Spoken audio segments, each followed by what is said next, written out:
नमस्कार स्टूडेंट्स, आप सबका एक बार फिर स्वागत करते हैं आपके अपने स्किल प्लेटफॉर्म के ऑनलाइन पोर्टल पे। आज के इस वीडियोस में हम बात करेंगे डीसी मोटर के जो स्टार्टिंग मेथड्स होते हैं, किस प्रकार से किसी भी डीसी मोटर को यानी कि डायरेक्ट करंट मोटर को किस प्रकार से हम स्टार्ट कर सकते हैं और स्टार्ट करने के बाद में उसको किस प्रकार से अपन कंट्रोल कर सकते हैं, उसकी स्पीड को या फिर उसके चुंबकीय फ्लक्स को या फिर आप कह सकते हो उसके ईएमएफ को किस प्रकार से अपन कंट्रोल कर सकते हैं। तो सभी जानकारी इस वीडियोस के माध्यम से हम बात करेंगे। इससे पहले वाले वीडियोस भी आप लोग यहाँ पे देख चुके होंगे, उनमें मैंने मोटर का प्रिंसिपल, उसकी कार्यप्रणाली, साथ ही यहाँ पे उसके टाइप्स और उसके बाद में मैंने आपको पढ़ाया था ईएमएफ इक्वेशन। इन सभी के वीडियोस मैं यहाँ पे डिस्क्रिप्शन बॉक्स में भी आपको प्रोवाइड करवा दूंगा, आप लोग यहाँ से भी देख सकते हैं या फिर आई बटन्स में भी लिंक आपको मिल जाएगा, वहाँ से भी आप देख सकते हैं। आपसे कहना चाहूँगा जिन विद्यार्थी अभी हमारे से नए जुड़े हैं वो कृपया करके चैनल को सब्सक्राइब, बेल आइकन्स को जरूर दबाएं, साथ ही लाइक्स भी क्लिक करें और अपने फ्रेंड सर्कल जो हैं वोकेशनल के उन विद्यार्थियों को भी शेयर करें। तो चलिए शुरू करते हैं आज की डिस्कस को। डीसी मोटर में प्रयुक्त स्टार्टर्स, तो यहाँ पे हेडिंग्स आप लोग यहाँ पे देख पा रहे हैं, ये पूरी मैंने कक्षा 12वीं के इलेक्ट्रिकल एंड हार्डवेयर कोर्सेज के लिए बुक्स का सॉल्यूशन यानी कि पूरे संपूर्ण सिलेबस का डिस्कस कर रहा हूँ। यहाँ पे कक्षा 12वीं यानी कि L4 स्टूडेंट्स के लिए ये वीडियो रहने वाला है। तो इसमें डीसी मोटर में जो उपयोग होने वाले स्टार्टर्स मेथड है उसको अपन पढ़ेंगे।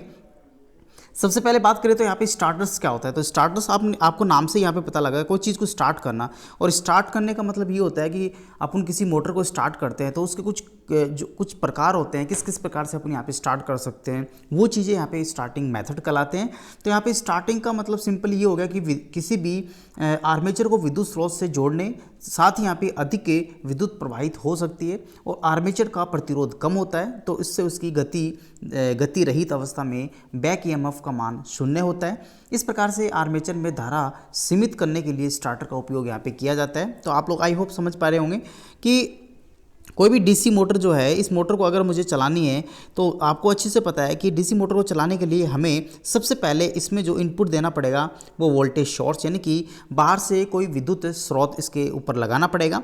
और जैसे मैं यहाँ पे स्रोत लगा दूंगा तो उसमें विद्युत प्रवाहित तो होगी लेकिन वो अधिक हो जाएगी, यानी कि जैसे मैंने कोई बाहर से वोल्टेज लगाया, किस पे, मोटर पे लगाया, कौन सी मोटर है, डीसी मोटर है, और इस मोटर पे जैसे मैं लगाया तो यहाँ पे आपको पता है करंट का मान जो है यानी कि धारा का मान जो है वो बढ़ जाएगा। जैसे ही यहाँ पे आपका धारा का मान बढ़ेगा तो आर्मेचर में प्रतिरोध का मान क्या हो जाएगा, कम हो जाएगा, तो रेजिस्टेंस क्या हो गया वहाँ पे, कम हो गया। जैसे ही रेजिस्टेंस कम हो जाएगा तो आपकी स्पीड जो है यानी कि ये जो गति जो है मोटर की, उसको गति को नियंत्रित करने के लिए आपके पास में जो बैक ईएमएफ है वो आपका शून्य हो जाएगा। हालांकि शून्य नहीं होना चाहिए, किसी भी मोटर का बैक ईएमएफ शून्य नहीं होना चाहिए। उस अवस्था में अपन आर्मेचर की धारा को किस प्रकार से कंट्रोल कर सकते हैं, किस प्रकार से उसको स्टार्ट कर सकते हैं, तो उसे अपन यहाँ पे स्टार्टिंग मेथड कहते हैं डीसी मोटर के। तो ये आप लाइन यहाँ पे अंडरलाइन कर लीजिएगा या फिर इसको नोट्स में आप लोग लिख सकते हैं। काफ़ी इंपॉर्टेंट फैक्ट्स मैंने आपके सामने डिस्कस किए। चलिए अगले यहाँ पे पॉइंट्स पे चलते हैं। आर्मेचर को आप लोगों ने देखा होगा कि कई बार अपन क्या करते हैं, आर्मेचर जैसे मेरे पास में होता है, जैसे मैंने ये डीसी मोटर में आर्मेचर लगा रखा है, तो इसके श्रेणीक्रम में जो है, इसी के श्रेणीक्रम में मैं उच्च एक के प्रतिरोध लगा देता हूं और ये प्रतिरोध उसके श्रेणीक्रम में लगा होता है। जैसे ही हम यहाँ पे धारा इसमें प्रवाहित करते हैं तो उस धारा का ये विरोध करता है, और धारा का विरोध करता है तो धारा को कम कर देता है। तो उस अवस्था में आपकी स्पीड जो है मोटर की स्टार्टिंग करने का मेथड जो है वो भी एक अच्छा एप्रोप्राइट अच्छा हो जाता है, यानी कि उसमें मोटर के जलने के चांसेस काफ़ी कम रहते हैं और गतिमान जो ईएमएफ है वो भी यहाँ पे उसके बीच में विकसित हो जाता है, ना कि जीरो होता है। तो यहाँ पे उस अवस्था में भी मोटर को स्टार्ट किया जा सकता है। बेसिकली मोटर के स्टार्टिंग मेथड जो हैं वो आपके जो रहने वाले हैं वो आपके 3 प्रकार के रहने वाले हैं। तो मैं स्टार्टिंग मेथड जो हैं बेसिकली 3 प्रकार के हैं। पहले अगर बात करें तो 2 पॉइंट स्टार्टर, पहली बात कर रहे हैं 2 पॉइंट स्टार्टर। दूसरा आपका है 3 पॉइंट स्टार्टर। नेक्स्ट अपने पास में है 4 पॉइंट स्टार्टर। 4 पॉइंट स्टार्टर सभी को 1 बाय 1 अपने यहाँ पे इसकी चर्चा करेंगे। तो चलिए बात करते हैं सबसे पहले 2 पॉइंट स्टार्टर। तो 2 पॉइंट स्टार्टर में बेसिकली आप लोग यहाँ पे ये समझ सकते हैं कि केवल सीरीज मोटर को चलाने के लिए इसका उपयोग किया जाता है, यानी कि जो भी मोटर अपनी सीरीज होती है, जिसे मैं आपके सामने यहाँ पे डायग्राम ड्रॉ कर रहा हूँ सीरीज मोटर का, और यहाँ पे मैंने वाइंडिंग जो लगाई है वो सीरीज़ में लगाई है और यहाँ पे मैंने इसको वोल्टेज क्या दिया, वी दिया है। तो इस कंडीशंस में इस प्रकार की मोटरों में जो स्टार्टर यहाँ पे यूज़ किया जाता है वो बेसिकली आपका 2 पॉइंट स्टार्टर यहाँ पे होता है। और बेसिकली ये जो स्टार्टर होता है काफ़ी सरल होता है और श्रेणी क्रम में प्रतिरोध इस पर लगाए जाते हैं। इसमें एक नाम आता है जिसको अपन यहाँ पे NVC कहते हैं। इसका पूरा नाम जो है NVC, इसका N का मतलब होता है नो लोड और आपका V का मतलब होता है वोल्ट और C का मतलब होता है कॉयल।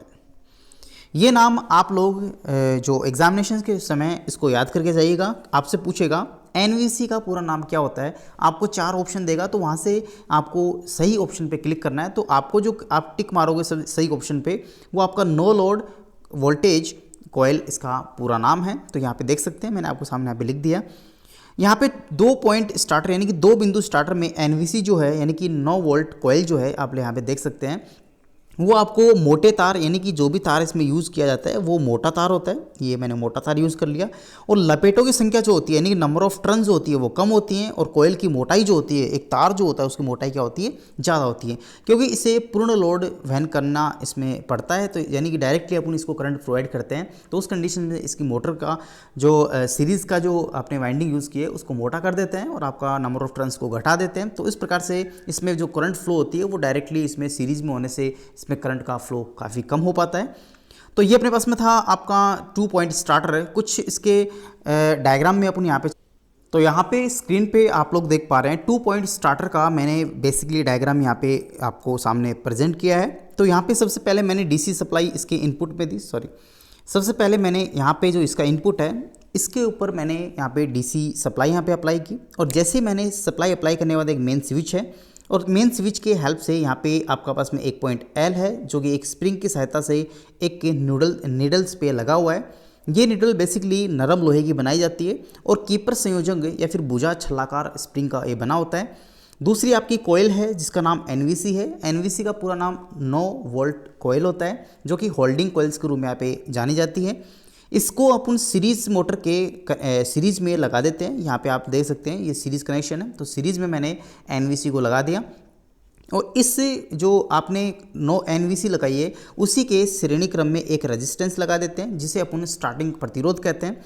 जैसे जैसे प्रतिरोध यहाँ पे बढ़ता जाता है तो आपका जो करंट जो बहने वाली धारा है उसका मान भी घटता जाता है। तो इस प्रकार से आप इस चीज़ को समझ सकते हैं। 2 पॉइंट स्टार्टर मैंने आपको अच्छे से समझा दिया है। चलिए नेक्स्ट ट्रिक अपन चलते हैं आपका 3 पॉइंट स्टार्टर पे। 2 पॉइंट अपन ने कर लिए, 3 पॉइंट स्टार्टर पे अपन बात करेंगे। 3 पॉइंट स्टार्टर कहाँ पे यूज़ किया जाता है। 3 पॉइंट स्टार्टर को बेसिकली शंट और आपकी कंपाउंड्स मोटर में इसका यूज़ किया जाता है। यहाँ पे आप लोग देख सकते हैं, मैं थोड़ा सा नीचे कर लेता हूँ। ये आपका 3 पॉइंट स्टार्टर है जो कि आपको यहाँ पे अपने नोटबुक में लिखना है। तो इसमें आपके 3 पॉइंट स्टार्टर में सबसे पहले शंट टाइप और आपका कंपाउंड टाइप दोनों में आप 3 पॉइंट स्टार्टर को यूज़ करते हैं। और बेसिकली इनका यूज़ करने का मतलब जो होता है वो उसकी स्पीड को कंट्रोल करना होता है, उसकी स्टार्टिंग करंट को कंट्रोल करना होता है, उसकी प्रारंभिक जो धारा की अवस्था होती है उसको कंट्रोल यहाँ पे करना होता है, जो कि अपन 3 पॉइंट स्टार्टर से करते हैं। बेसिकली ये आपका शंट मोटर पे और कंपाउंड मोटर में इसका यूज़ किया जाता है। सीरीज़ में इसका यूज़ मोस्ट ऑफली नहीं होता क्योंकि 2 पॉइंट स्टार्टर का अपन यूज़ बेसिकली सीरीज़ में ही करते हैं, शंट में नहीं करते। तो आगे आप लोग यहाँ पे देख पा रहे हैं कि स्टार्टिंग प्रतिरोध यूरेका का तार ये बना होता है। जो भी आपने रेजिस्टेंस लिया है वो आपका यूरेका का बना होता है जिसे एस्बेस्टोस की सीट पर व्यवस्थित कर दिया जाता है। एस्बेस्टोस एक आपका टेम्परेचर रेजिस्टेंट होता है, यानी कि टेम्परेचर को आपका जो इंक्रीज होता है वो उसको नहीं होने देता। उसके बाद में NVC कोयल्स जो है आपकी LFA ओवरलोड कोयल्स जो आपकी है वो बैकलाइट सीट्स पे व्यवस्थित कर दी जाती है और स्टार्टर मोटर को DC सप्लाई देके उसको स्टार्ट कर लिया जाता है, यानी कि मोटर को चालू कर दिया जाता है। तो ये आपका 2 पॉइंट स्टार्टर है। यहाँ पे भी NVC आप लोग यहाँ पे देख पा रहे हैं। तो ये बेसिकली विद्युत चुम्बकीय होता है, एक विद्युत से चुम्बित होता है जो कि लैमिनेटेड कोर पर बोबिन लगाकर इस पे SI वायर से टर्न के लपेटे दिए जाते हैं और हैंडल के को आपस में इसके चिपकने का कार्य करती है। ये शंट फील्ड वाइंडिंग के श्रेणी क्रम में इसको संयोजित किया जाता है। उसके बाद में जैसे ही विद्युत सप्लाई ऑफ हो जाती है, यानी कि आपकी सप्लाई ऑफ कर देते हो, तो उस समय चुंबकत्व समाप्त हो जाने के कारण ये वापस से अपनी इनिशियली कंडीशंस में लौट जाता है। तो ये अपने पास में इसके कुछ पॉइंट्स थे। उसके बाद अपन बात करते हैं ओवरलोड रिलीज कॉइल। OLRC क्या होती है, इसका भी आप यहाँ पे एग्जाम में याद करके जाएंगे। OLRC जो होती है वो आपकी ओवरलोड रिलीज कॉइल होती है। इसका पूरा नाम आपको एग्जामिनेशंस में मल्टीपल चॉइस क्वेश्चन में पूछा जा सकता है कि OLRC का पूरा नाम निम्न में से कौन है। तो इसका ओवरलोड रिलीज आपका ओवरलोड रिलीज कॉइल इसका पूरा नाम होता है। आपकी ये बेसिकली 3 बिंदु वाले स्टार्टर में एक ओवरलोड सुरक्षा युक्ति के रूप में इसका उपयोग किया जाता है। यह एक रिले प्रकार की होती है, यानी कि एक रिले होती है जो कि करंट सेंसिटिव होता है। उसमें पूर्व निर्धारित विद्युत धारा का मान उत्तेजित हो जाता है, जिससे एनवीसी को शॉर्ट सर्किट कर दिया जाता है, यानी कि शॉर्ट कर दिया जाता है। इसके फलस्वरूप मोटर आपकी ऑफ हो जाती है और इस कंडीशंस में जो विद्युत सप्लाई लाइन जो है उसको श्रेणी क्रम में संयोजित करके आपकी मोटर की स्पीड को हम कंट्रोल कर लेते हैं।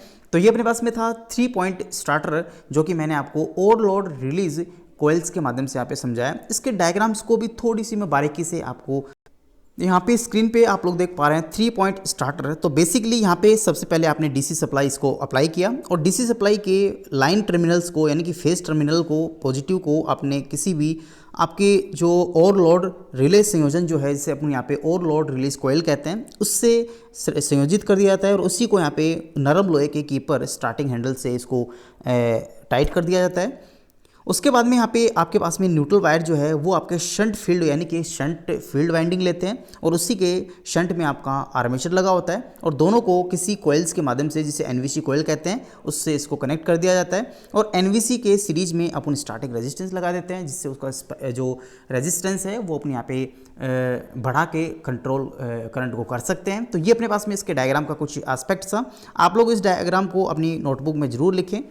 चलिए नेक्स्ट बात करते हैं 4 पॉइंट स्टार्टर की। 4 पॉइंट स्टार्टर में बेसिकली आपको इतना ही इसको यह ध्यान में रखना है कि इसको शंट कंपाउंड मोटर को चालू करने के लिए इसका उपयोग किया जाता है बेसिकली। और उसके बाद में इसमें अधिक गति परिवर्तन भी इसमें आवश्यक होती है, यानी कि जो आपकी गति जो है मोटर की, उसको अधिक गति पे इसको नियंत्रित किया जा सकता है। इसकी संरचना 3 पॉइंट स्टार्टर की बात ही की जाती है। सिर्फ इसमें यही अंतर होता है कि इसमें एनवीसी की एक सुरक्षा प्रतिरोधक जो श्रेणी क्रम में सीधे विद्युत स्रोत से जोड़ दिया जाता है। तो इसमें बस इतना ही इसमें डिफरेंस है। इसके डायग्राम को भी समझ लेते हैं। ये आपका डायग्राम है जो कि स्क्रीन पे आप लोग देख पा रहे हैं। 4 पॉइंट स्टार्टर की मैं बात कर रहा हूँ। ये सभी जो मेथड जो हैं आपके 2 पॉइंट स्टार्टर, 3 पॉइंट स्टार्टर और 4 पॉइंट स्टार्टर, सभी मोटर के स्पीड को कंट्रोल करने के मेथड्स हैं।